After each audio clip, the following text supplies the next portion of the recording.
Ever since I first saw Will Wheaton and his cadre of beautiful people play Formula D, I've wanted to try out this game.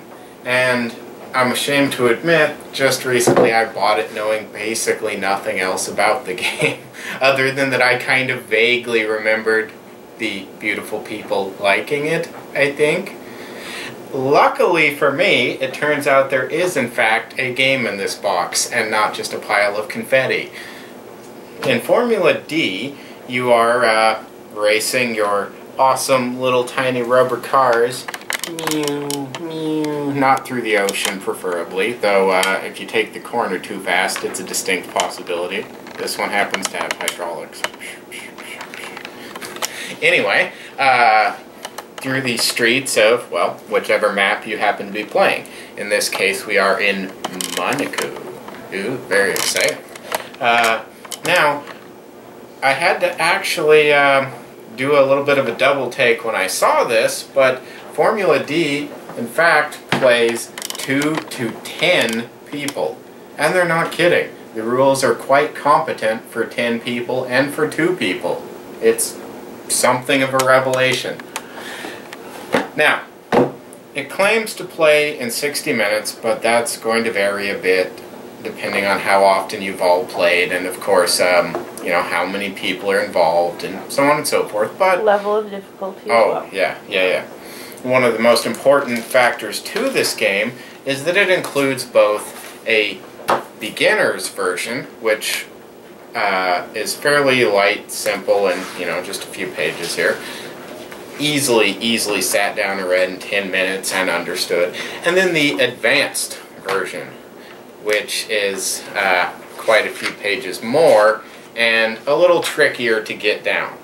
Now, Camera Wife and I went back and forth on which version we should show you, and I came to the conclusion we should probably do the beginner's version because at its heart, this is a family-friendly, lighter sort of game that makes provisions for more gamery type people.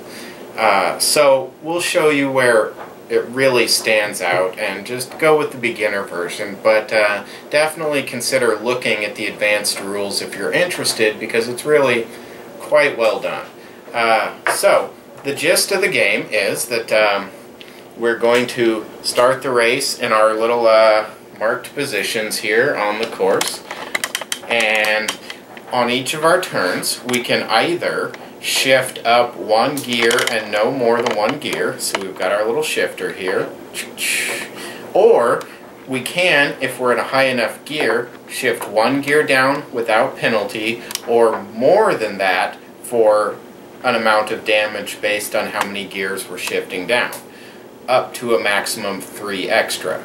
So I could go from 6th gear to 2nd gear at a cost of 3 damage, but I could not go from 6th gear to 1st gear.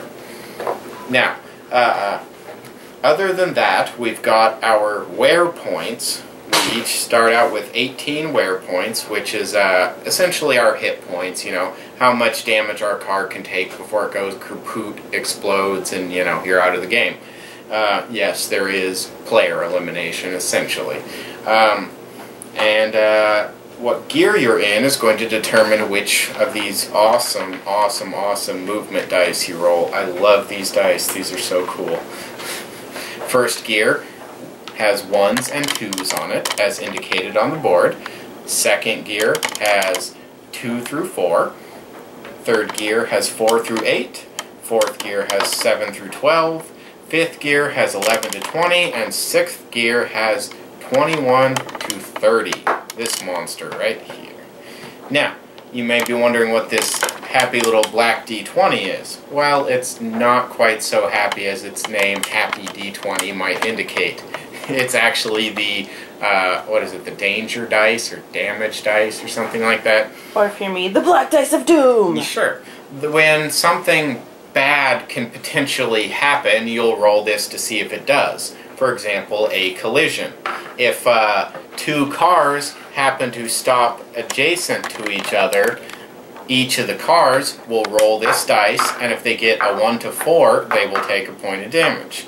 Now, if you end up with a situation like, say, this, where a car stops adjacent to two other cars, each of the other cars will roll the dice once, and the new car will roll it for each car they stop next to.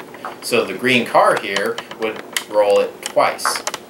Now, there's various other little rules, like, say, you can't go back into a lane that you've left previously in that same turn unless you left it to pass someone, like so.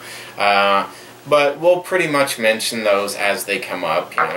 Don't need to try and teach you the whole game, since this is a review, and we'll probably screw up a rule or two, as we usually do. So long as you get the feel of the game, I'm happy. So, also, yeah. Welcome to Gaming on a Budget.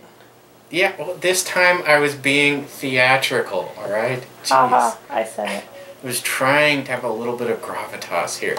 Jeez, there goes my drama. Okay, well, with all of that adieu out of the way, let's get on over to gameplay.